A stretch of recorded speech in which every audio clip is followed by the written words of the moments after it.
He notices the cup before the corridor camera finishes its sweep. Porcelain, unmarked, placed on the medical trolley reserved for sealed specimens. No signature tag, no chain of custody strip. The guard pauses, fingers hovering near the call switch because the doctor should not be serving anything by hand today. A protocol step has vanished. The cup is still warm. He logs nothing. He watches. The handover window closes at precisely 0940. He knows this because the corridor clock is synchronized to central security, not facilities, and because the margin for deviation is written in the standing orders. None.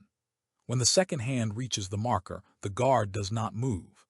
It is a pause measured in seconds, but it is deliberate, and it already places him outside acceptable behavior. The trolley stands where it should not. Its wheels are aligned toward the internal passage instead of the service lift. That detail alone would justify a verbal correction. What holds him still is what rests on the top shelf. A single porcelain cup, uncovered, no lid, no tamper seal. White, unlabeled, still faintly steaming. Medical transport within the palace follows a rigid sequence. Sealed container. Logged origin. 2 signatures. The cup has none of these. It sits where a specimen case should be, occupying the space with quiet confidence, as if its presence has been agreed upon without record.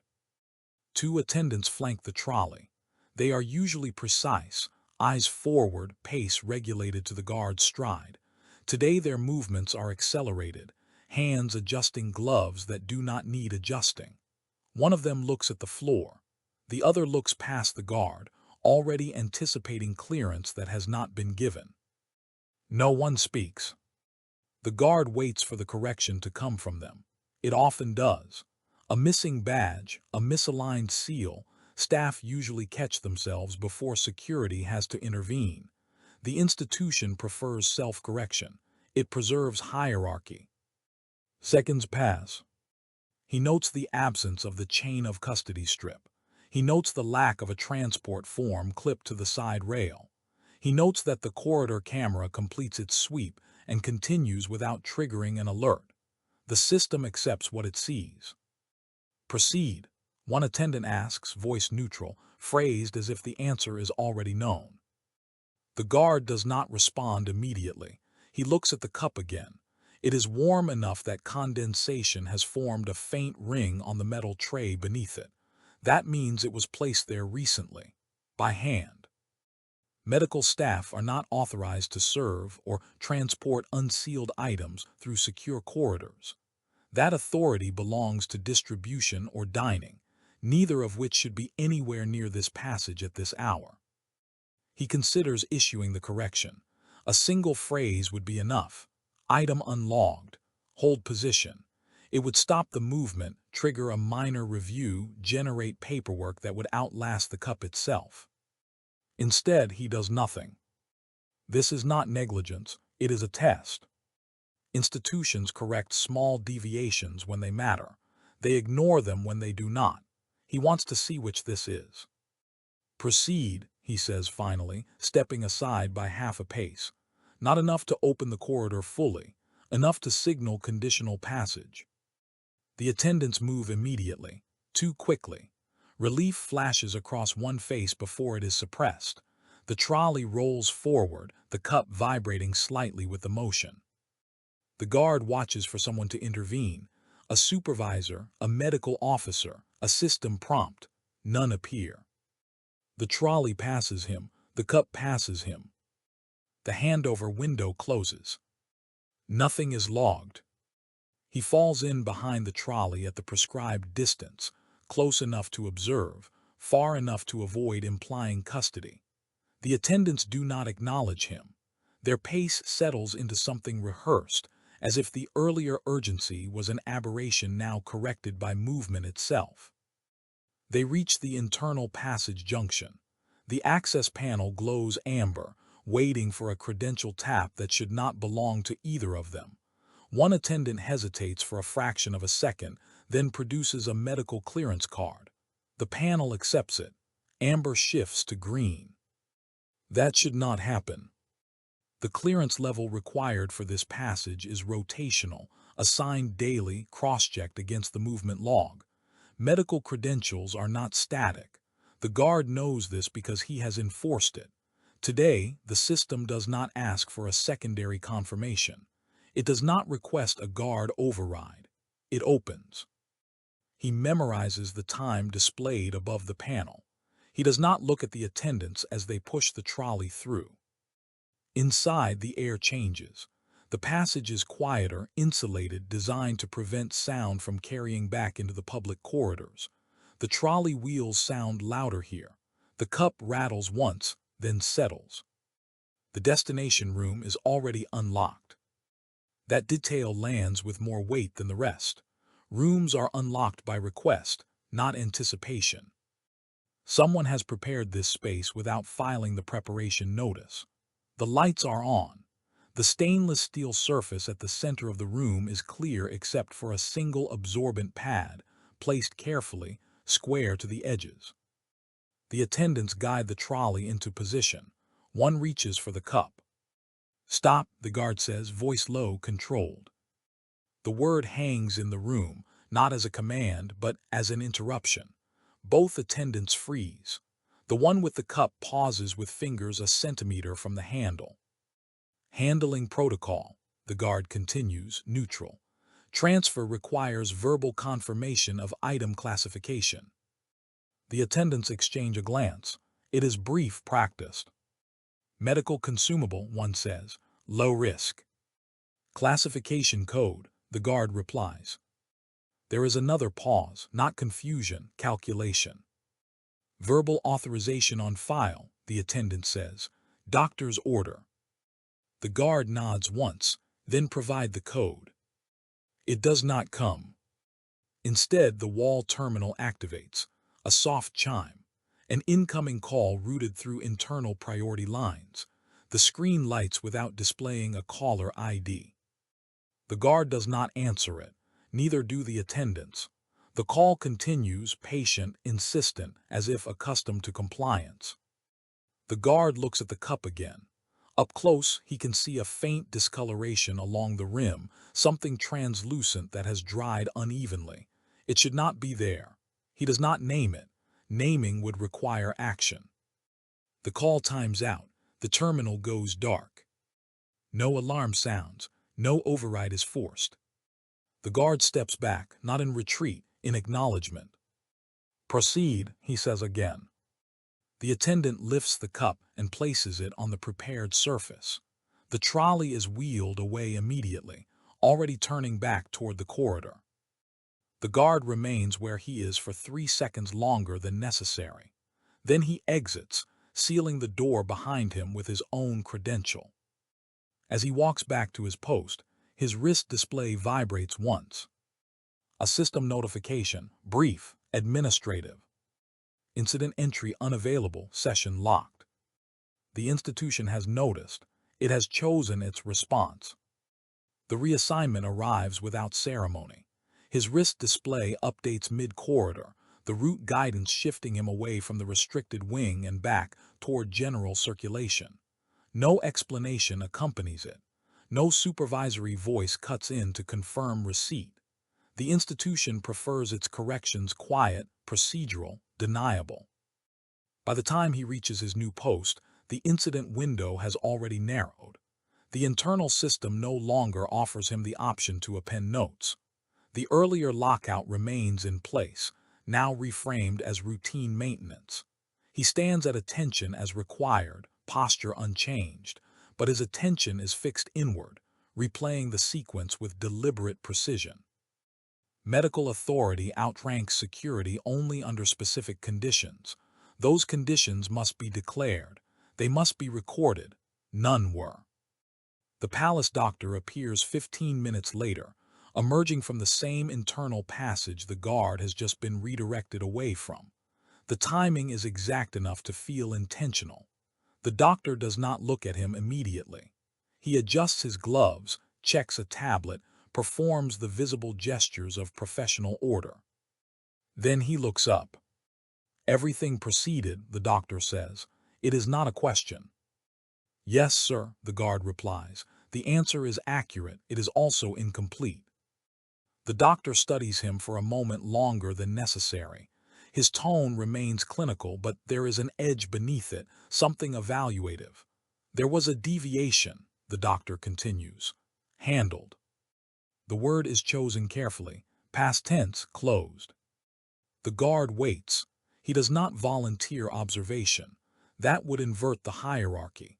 Instead, he allows the doctor to define the boundaries of the exchange. You may see system anomalies today, the doctor says. Medical override testing. No action required from security unless directly instructed. Override testing is scheduled weeks in advance. Notices are circulated. Guards are briefed. None of that occurred. Understood, sir, the guard says. The doctor nods, satisfied, and begins to move past him. Then he stops just out of arm's reach. For clarity, the doctor adds, lowering his voice slightly, this falls under preventative care. Documentation will follow. It is a reassurance designed to end scrutiny. Documentation will follow, but has not. The sequence is reversed. Authority is being used to outrun record. The doctor leaves. The guard remains at post, watching staff move through the corridor as if nothing has changed. The system clock advances. Normality resumes with unnerving speed. He requests clarification through the proper channel 5 minutes later. The message is concise, neutral, framed as a procedural check. It returns almost instantly. Request DNID, time sensitive. No further detail, no appeal route listed. The denial confirms what the conversation implied. Speed has been elevated above verification. Medical authority has asserted priority without leaving a trail, and security has been instructed to accept it. The guard feels the boundary approaching. One more inquiry would escalate this beyond routine. One less would erase his involvement entirely. He remains still, waiting for the next instruction, or its absence, to decide for him. The absence of instruction becomes its own directive. Minutes pass. The corridor traffic thins as scheduled rotations adjust, the institution redistributing attention away from the restricted wing without acknowledging the shift. The guard notes the pattern. Resource reallocation is rarely accidental. It suggests containment without declaration. His wrist display vibrates again. This time it is not a reassignment, but a priority call routed through security control. The channel opens automatically. Hold position, a voice says, familiar, controlled, a senior control officer. Medical has flagged potential exposure. This is advisory. Define exposure, the guard replies. A pause not for technical delay, for choice. Nonspecific, the officer says. No actionable threat at this time. The phrasing is precise enough to be useless. It acknowledges risk without permitting response. Protocol requires incident classification, the guard says. He keeps his tone level procedural. Verbal advisories are insufficient. Another pause. The officer exhales quietly, just audible over the channel. Medical authority has requested discretion, the officer says. They are assuming responsibility. Responsibility, without documentation, is a temporary thing. It exists only as long as the institution agrees to remember it. Understood, the guard says. He does not disengage the channel. Do not file, the officer adds. This is not a suppression, it's a delay. Delays are where records disappear. The guard looks down the corridor. A cleaning team passes, unaware, pushing equipment that has already been cleared through revised access permissions. The system has been adjusted to accommodate something unnamed. I require that instruction in writing, the guard says. Silence stretches longer this time. When the officer speaks again, the tone has shifted. You're being difficult, the officer says without accusation, as a statement of fact. This does not benefit you. Noted, the guard replies. The channel closes. 10 seconds later, his display confirms what the conversation threatened. His reporting access is partially restored, selective fields only. Time, location, personnel presence. No narrative entry, no attachments.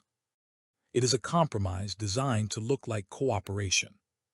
He opens a new entry anyway. He fills in the fields available. He resists the urge to interpret. He records timestamps, corridor identifiers, clearance states. He logs the doctor's presence as an observed fact, not an authority. When he submits, the system hesitates, then accepts. A single confirmation tone sounds in his ear. He knows what this means. The record exists now in a form that cannot be fully erased without drawing attention. It is incomplete by design, but it is real. A moment later, a message arrives from control. One word only. Seen. No reprimand follows. No commendation. The institution absorbs the act and moves on as it always does. The guard resumes his stance, eyes forward, posture unchanged. Somewhere behind sealed doors, a process continues under medical supervision, unchallenged and unnamed. But now it is no longer unrecorded. The advisory arrives without a header. It appears on the internal feed reserved for operational notices, formatted to resemble routine guidance. No priority flag, no author line. The language is careful, almost apologetic, as if anticipating resistance before it forms. Proceed without interruption. Maintain standard visibility. Escalation not required at this time. The guard reads it once. Then again. Advisories are not orders. They exist to shape behavior without triggering compliance logs. Their purpose is suggestion disguised as consensus. He checks the timestamp. It was issued 6 minutes after his incident entry was accepted. The corridor assignment remains unchanged. That too is deliberate. He has not been removed, only neutralized. Presence without authority. Traffic resumes in measured waves. Administrative staff, junior medical personnel, facilities teams rotating through access points that now recognize their credentials with minimal delay. The system is smoothing friction ahead of something moving through it. He watches the passage junction where the trolley disappeared earlier. The access panel no longer glows amber by default. It remains green, permissive, as if the corridor has been temporarily reclassified. That change should require a posted notice. None exists. A junior security officer approaches from the far end, slowing as he nears. He stops at the prescribed distance, posture correct, voice lowered. Control says to keep TH. Ing's flowing, the officer says. No holds. The guard nods once, received. The junior hesitates, medical's running something sensitive. Define sensitive, the guard asks. The officer shifts his weight slightly, above my clearance. Then it's above mine as well, the guard says. The officer gives a faint, humorless smile and moves on. The exchange leaves no trace. It is exactly the kind of interaction advisories are designed to generate, compliance without conversation. The guard opens his partial incident log. The fields are still there. Time, location, personnel. He adds a new timestamp, advisory received, corridor state altered. He selects neutral descriptors. He avoids implication. A subtle change occurs around him. Staff begin to assume passage without seeking visual confirmation. They do not look to him for clearance. They look past him, toward the corridor, toward the assumption of permission. Authority is shifting laterally. He steps half a pace closer to the junction, not enough to obstruct, enough to reassert presence. A facilities supervisor approaches, tablet in hand. We've been instructed to continue, she says, already moving. Under whose instruction? The guard asks. She stops surprised. Medical authority logged. Reference number. She scrolls, frowns. It's verbal. The guard considers stopping her. He has grounds. The advisory does not revoke standing orders. It merely discourages their use. Behind the supervisor, two more staff wait, watching. Delay here will ripple outward. Attention will follow. He lets her pass. The corridor accepts her without question.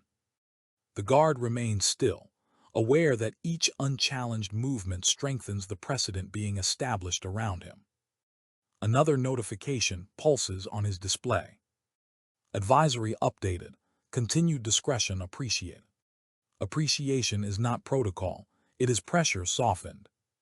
He closes the display without acknowledging receipt. At some point, the advisory will become an assumption.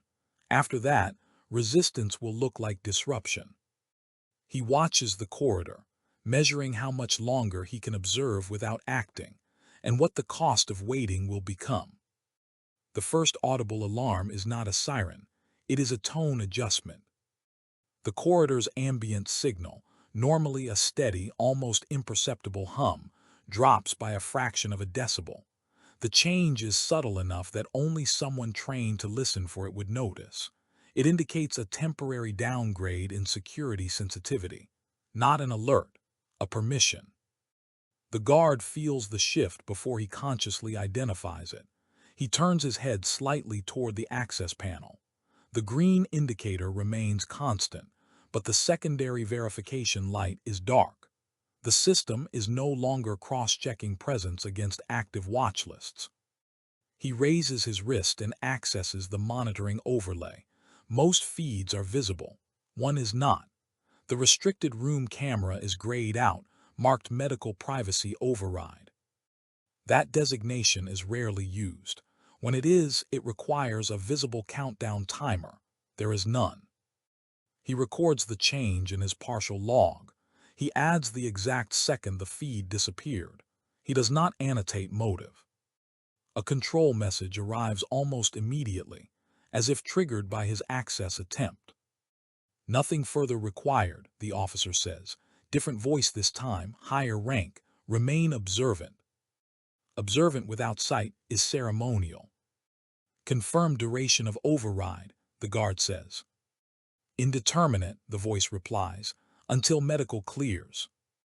Medical clearance without parameters is indefinite authority. The guard shifts his stance, widening it slightly. He is not blocking the corridor. He is occupying it more fully than before. Staff approaching slow, recalibrating their path around him. It introduces friction. Small, noticeable. A medical assistant approaches, badge newly issued, edges still sharp. She carries a sealed case this time, properly labeled, properly logged. The contrast is stark. Hold, the guard says. She stops immediately. Relief crosses her face. This is familiar ground. Secondary verification, he continues. Routine. She presents her tablet. Everything checks out. The system responds as it should. Behind her, another medical staff member waits with empty hands, eyes fixed on the junction beyond. He does not attempt to pass. The guard clears the assistant and allows her through. The second staff member remains where he is, uncertain. The institution is beginning to correct itself at the edges, even as the core remains obscured. His display vibrates again. Note: excessive interaction may cause delay. Not a warning, a suggestion. He ignores it.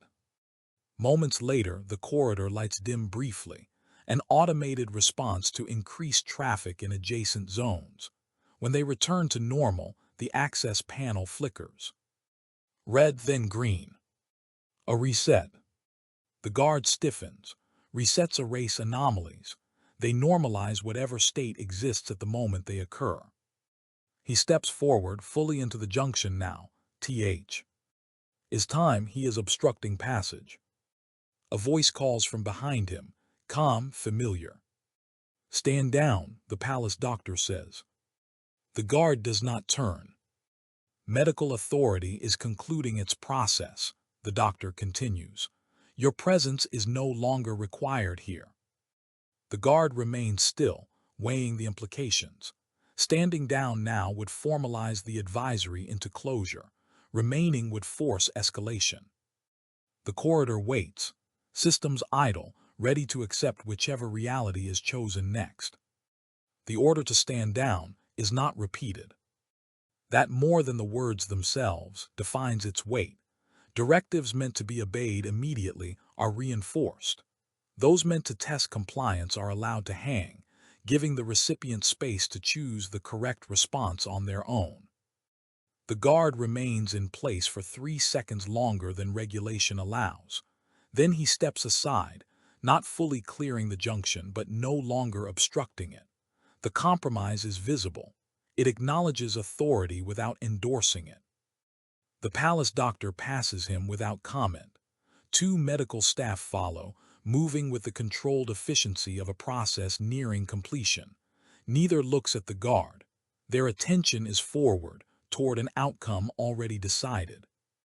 The restricted room door opens. The seal disengages with a soft mechanical release. From his position, the guard cannot see inside, but he hears movement, metal on metal, a surface being adjusted. The door closes again. Facilities arrives almost immediately. That timing is wrong.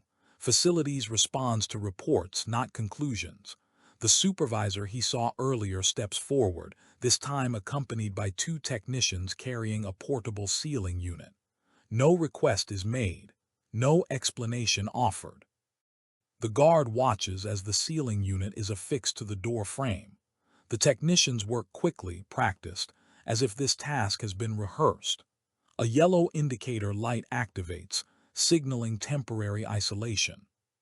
Containment applied after the fact. The supervisor inputs a code and glances briefly at the guard, just long enough to register his presence. Her expression is unreadable. She does not speak to him. Containment protocols require an incident reference number. The sealing unit displays none. Instead, it lists a generic authorization string, internal adjustment. The guard accesses his log. He records the arrival time of facilities, the activation of the seal, the absence of a reference code. His available fields are filling quickly now, a skeleton of an event the institution is trying to compress into silence. A control message flashes, then disappears before he can open it. He looks back to the door. The yellow light is steady. No alarm accompanies it. Alarms draw attention. This does not. The palace doctor reappears, removing his gloves as he walks. He stops near the guard, close enough that their proximity registers as intentional. "It's contained," the doctor says. "There is no need for further security involvement." "Containment requires cause," the guard replies. The doctor smiles faintly. "Containment is the cause." It is not an answer. It is a closure attempt. The guard feels the pressure shift. By sealing the room, the institution has reframed the irregularity as resolved.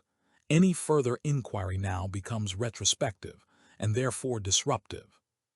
He watches the technicians disconnect the unit. The seal remains, active but unattended. The corridor begins to repopulate. Movement resumes around the closed door as if it has always been that way. The guard is aware of the boundary forming. Beyond this point, his authority diminishes rapidly. The longer the seal remains unquestioned, the more permanent it becomes. His wrist display vibrates again. A new assignment is being prepared. The reassignment finalizes before he can acknowledge it. His display updates with a soft confirmation tone, routing him away from the restricted corridor and toward a peripheral post overlooking a secondary atrium. The distance is not significant in meters, but in relevance. From there, he will see movement, not decisions. He does not object. Objections require channels, and channels are monitored. He walks the new route at regulation pace. Along the way, he notes subtle indicators of institutional adjustment, directional signage temporarily altered, a cleaning schedule advanced, 2 security officers standing where one is usually sufficient. The palace is redistributing attention, smoothing the surface over a point of stress. At the atrium post, he takes position and initiates a passive scan. From here, the sealed room is outside his line of sight, but not outside the system's architecture. Data still flows, even when access is denied. A delayed control message arrives, the one that vanished earlier. Room status stabilized, no further action required. Stabilized is a medical conclusion, not a security one. He opens his incident log again. The partial entry remains editable, though the system prompts him to finalize it. Finalization would freeze the record in its current, deliberately incomplete state. He does not finalize. Instead, he adds another timestamp. Reassignment issued. Seal active. Medical authority conclusion received. The system allows it, barely. Across the atrium, a senior security supervisor appears, pausing to observe the space before approaching. The supervisor's presence is conspicuous. This is no longer an automated correction. "You're being thorough," the supervisor says, stopping at the appropriate distance. His tone is neutral, but the implication is not. "I'm being accurate," the guard replies. The supervisor nods. Accuracy has a cost. So does omission. A moment passes. The supervisor glances at his own display, then back at the guard. "Medical has escalated internally," he says. "There was concern about cross-department visibility." "Visibility is a requirement," the guard says. "In theory," the supervisor replies. "In practice, we maintain trust." Trust is not a control mechanism. It is a substitute. The supervisor lowers his voice. "Finalize the log. It will help everyone move on." The guard looks at his display. The finalize option pulses gently, framed as a convenience. If he finalizes now, the record becomes official and unchallengeable.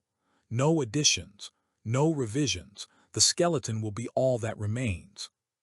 If he does not, the system may close it for him. "I'll finalize when all required fields are available," the guard says.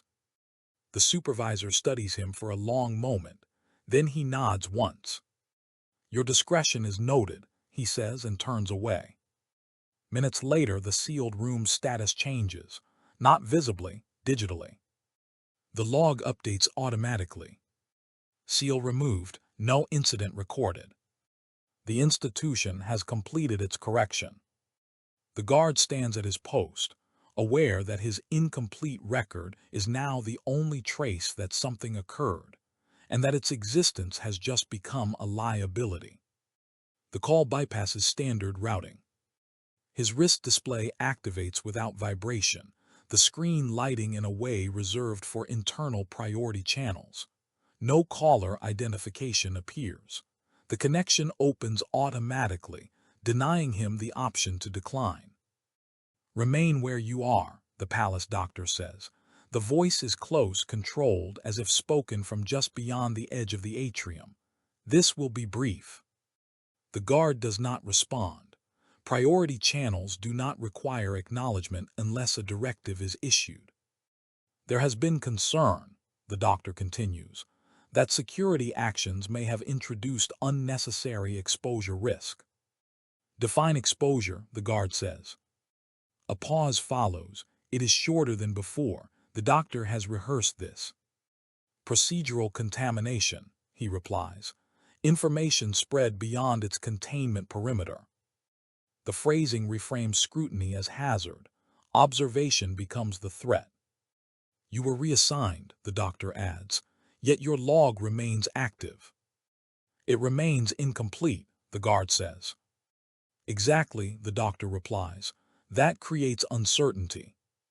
Uncertainty is the institution's least tolerated condition.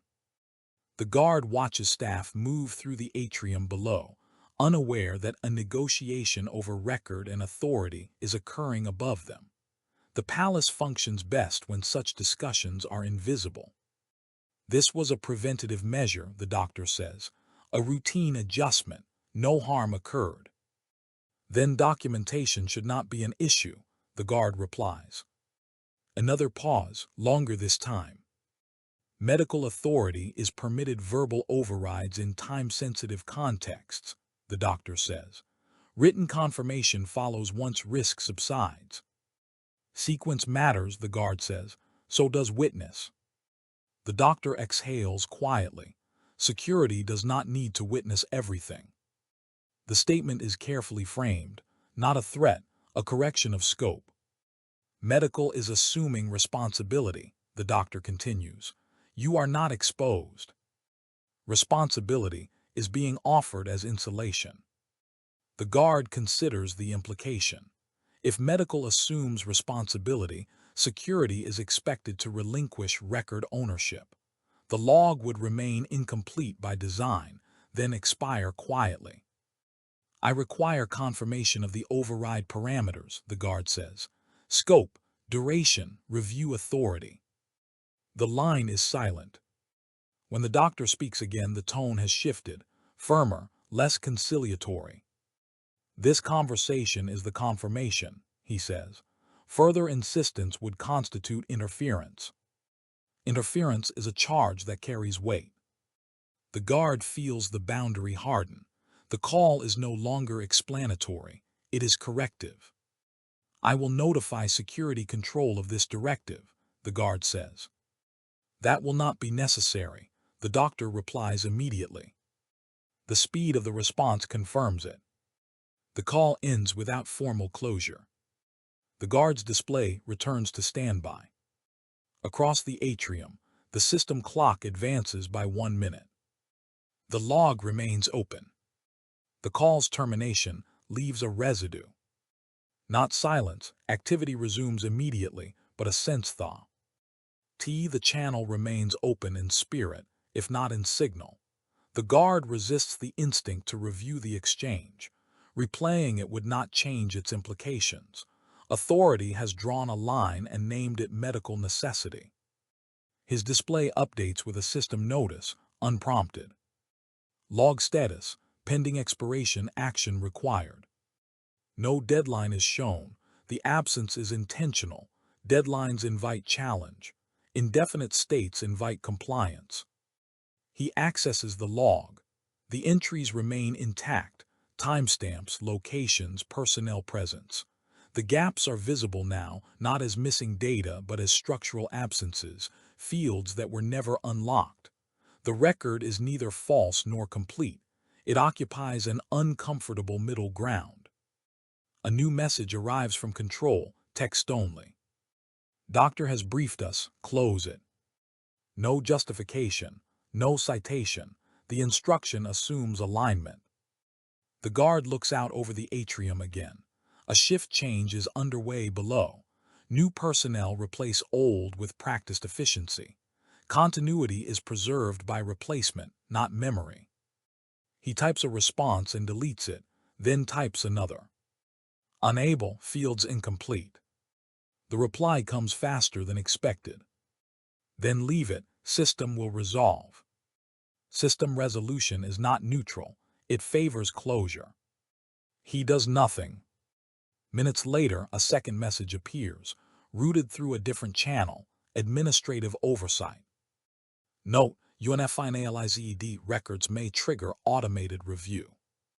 This is escalation disguised as caution. Automated review would pull fragments of the log into broader visibility, beyond medical's control. It is a risk the institution rarely tolerates. The guard understands the pressure now.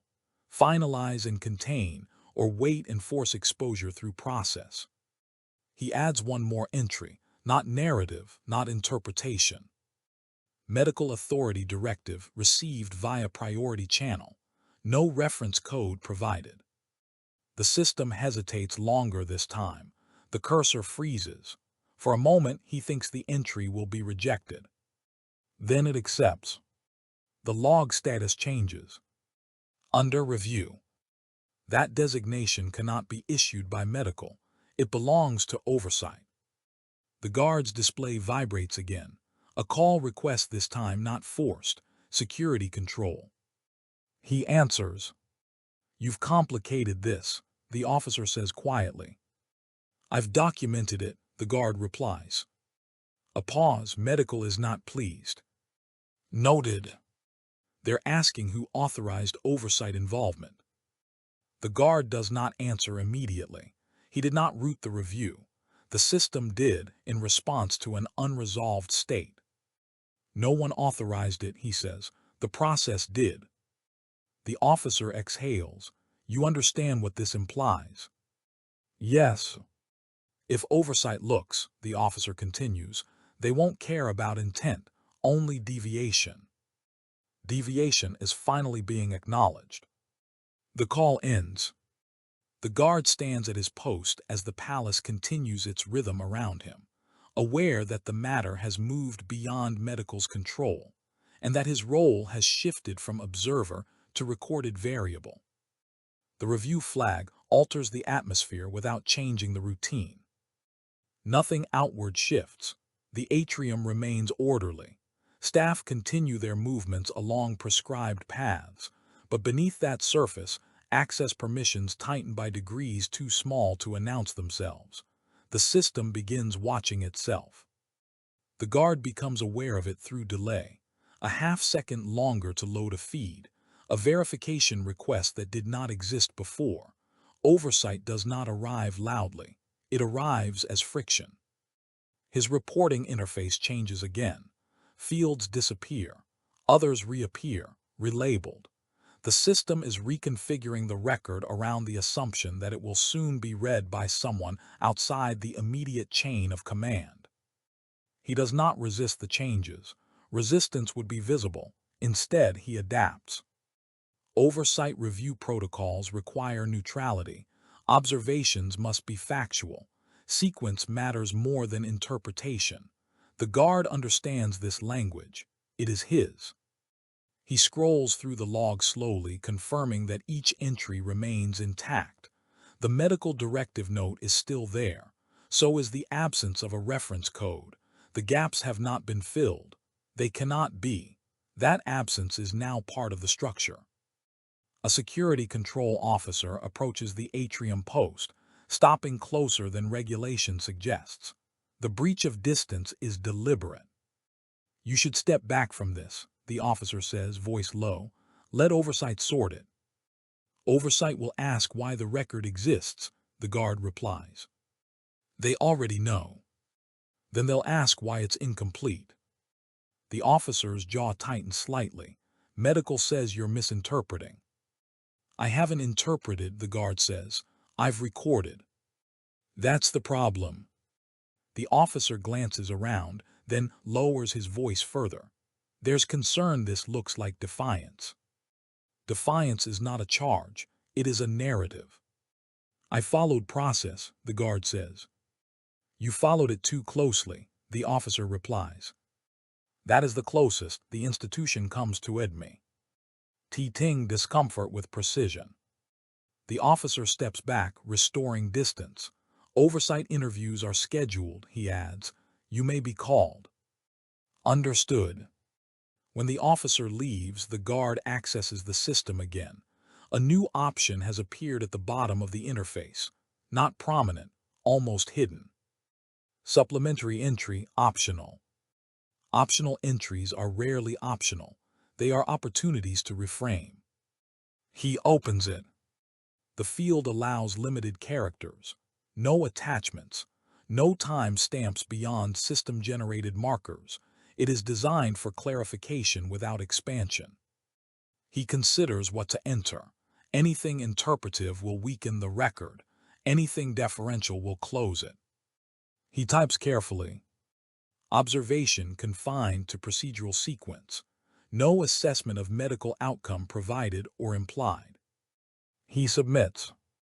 The system processes the entry immediately. The review flag remains. A subtle alert appears next. Oversight access granted, read only. Someone is looking now. The guard straightens slightly, aware that posture is irrelevant but habit is not. He feels the weight of the moment not as fear but as compression. Options are narrowing. Quiet defiance is not refusal. It is persistence in accuracy when correction is expected. His display vibrates once more. A calendar notice. Oversight contact pending.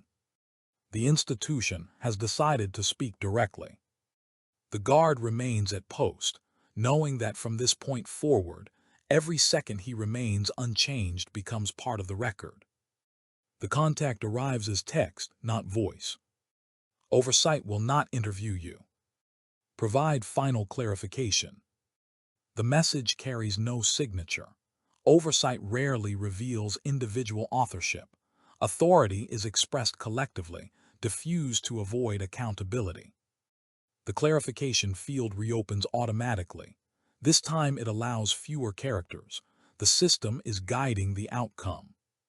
He reads the previous entries again, not to revise them but to ensure internal consistency. Oversight does not search for truth.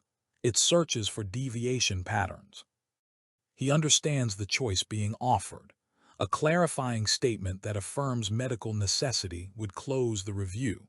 A statement that remains neutral would keep it open, but at a cost. He types. Security observed procedural variance prior to medical authority assumption. No security assessment of contents conducted. The phrasing is deliberate. It confirms variance. It confirms authority transfer. It denies knowledge. The system does not accept it immediately. For several seconds, nothing happens. Then the interface refreshes. Submission received. The review flag disappears. The log status updates. Archived in an incident. Non-incident is not a finding. It is an administrative category. His access to the log closes completely. No further edits permitted. No appeals presented. A message arrives from control seconds later.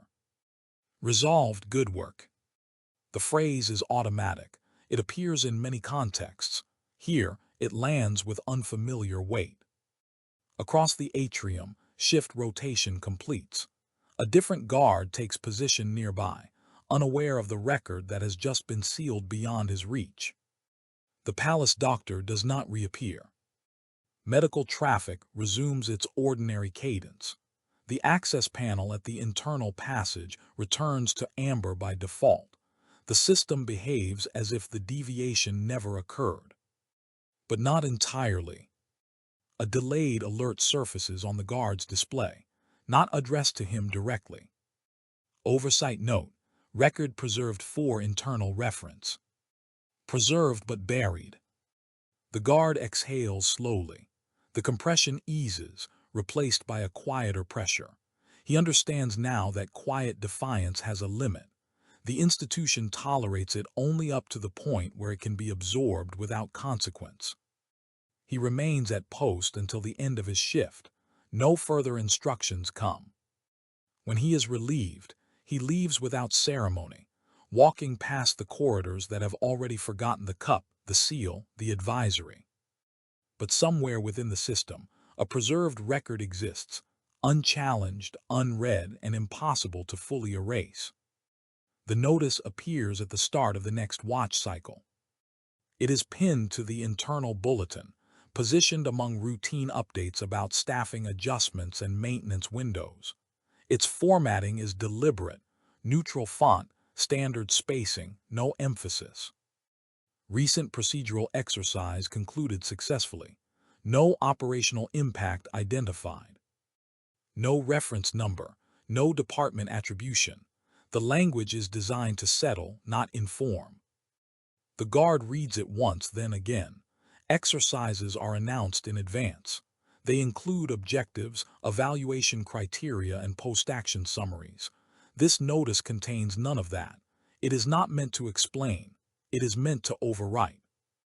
He takes his position for the shift, posture unchanged. The corridor traffic flows as expected. Access panels behave normally. Systems respond without delay. The institution has restored equilibrium. A junior guard approaches during the first rotation. Check tablet in hand. Was there something here yesterday? He asks casually, eyes flicking toward the now unremarkable internal passage. "No," the guard replies. "It is the correct answer." Later, a facilities team removes the temporary signage that had quietly appeared overnight, directional arrows, caution markings that never carried official headers. The removal is swift. No log entry accompanies it. Absence is restored. The guard's display remains quiet. No pending items, no review flags. His interface has been returned to baseline permissions. The system has finished with him. During a scheduled pause, he accesses the archival request menu. The preserved oversight record is not visible. It exists somewhere beyond his clearance, referenced only by the note he is no longer able to open. He does not attempt to access it again. Attempt would imply expectation. Instead, he watches the corridor with renewed attention, aware that the most significant indicator is not what the institution corrects, but what it reframes. The notice has done its work. Staff move past the internal passage without hesitation. The space has been normalized. A senior administrator passes through, accompanied by an aide. They speak in low tones, not about the corridor, but about scheduling. The administrator gestures briefly toward the passage, not as a point of concern, but as a landmark. After that, he says, "Everything aligned." The guard notes the phrasing. Aligned does not mean resolved. The shift continues without incident. No alarms, no advisories, no calls. And yet, as the hours pass, the guard remains aware of a residue that does not dissipate. Not emotional, procedural, a trace left by an action that was absorbed rather than examined. At the end of the corridor, a cup cart passes. Standard issue, sealed containers, full documentation. Everything correct.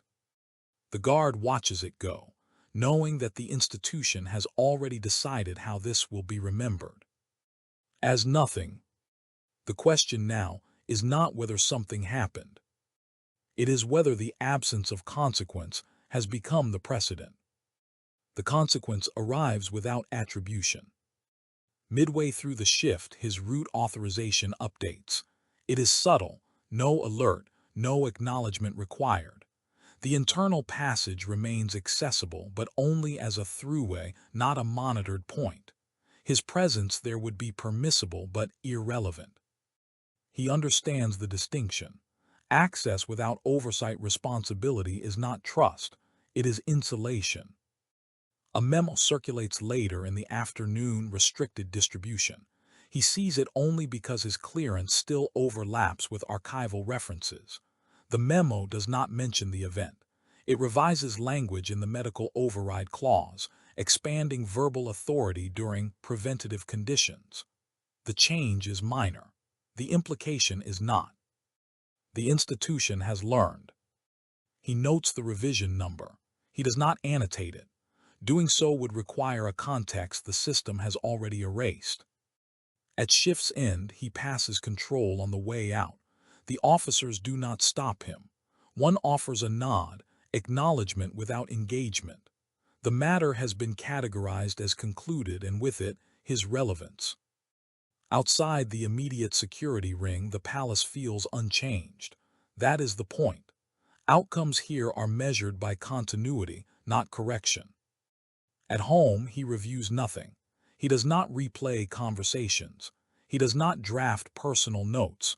Private records invite conflict with official ones. He lets the institution keep its version. The next day, a training bulletin is issued. A case study, abstracted, sanitized. It describes a hypothetical scenario involving medical urgency and security discretion.